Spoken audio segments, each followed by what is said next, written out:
Hello साथीहरु सबैलाई नमस्कार and welcome to my YouTube channel. आज चाहिँ म के विशेष कामले चाहिँ अलि टाढा जाँदैछु क्या। हेरौँ आजको यात्रा कस्तो हुन्छ, अन्तिमसम्म हेरेर साथ दिनु होला। आज चाहिँ यात्रा अलि टाढाको पनि छ, जसरी नै अब पुग्नै पर्ने छ त्यहाँ। अनि त्यहाँ पुग्दैसम्म के हुन्छ हेर्दै जानु होला। तपाईँहरूलाई म यताउताको भ्यूहरू देखाउँदै जानेछु, हेरेर साथ दिनु होला कस्तो लाग्छ। म चाहिँ त्यो माथिको डाँडामा पुग्नु पर्ने हो क्या साथीहरू। त्यहाँ माथि चाहिँ एकजना बाजे घाँस ल्याएर आउँदै हुन्छ क्या, उहाँसँग पनि भेट्छु, एकछिन कुराकानी गर्छु। कालपन जानुभयो भएन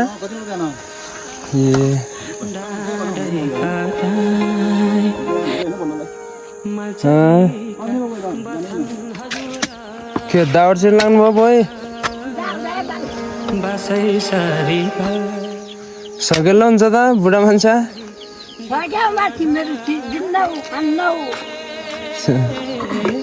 खुसी भरिलाई रितो छाती हेरिरह्यो,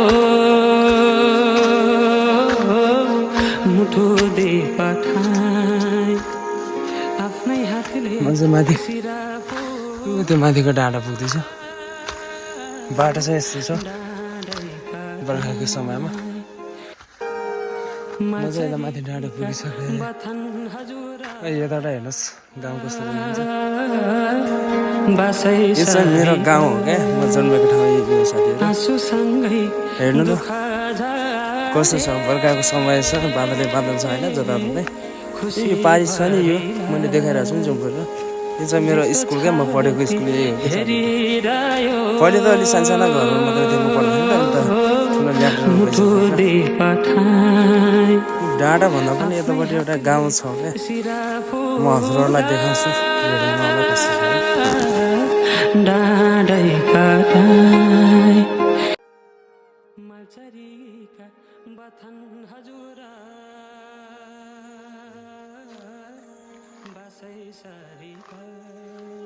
कहाँ जान लाग्नुभयो त फुबै? कहाँ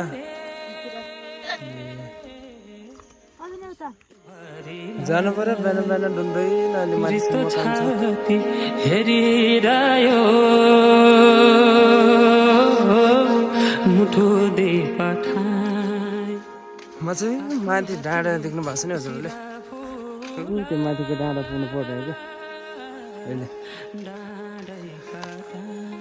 यही बाटो हुँदै जानुपर्छ। बर्सातको समय छ, अहिले बिहानको 6 बजिसकेको छ लगभग।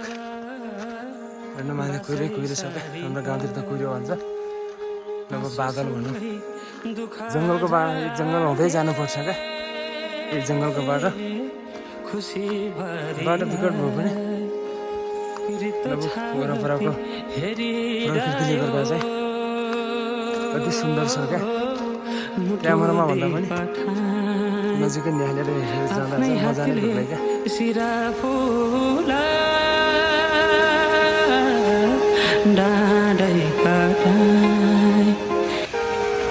मचरीका बथन हजुर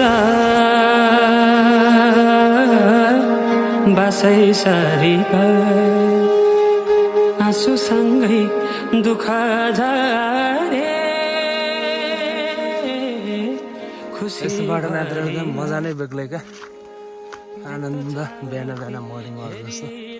हेर्नु न पुरा हरियाली छ।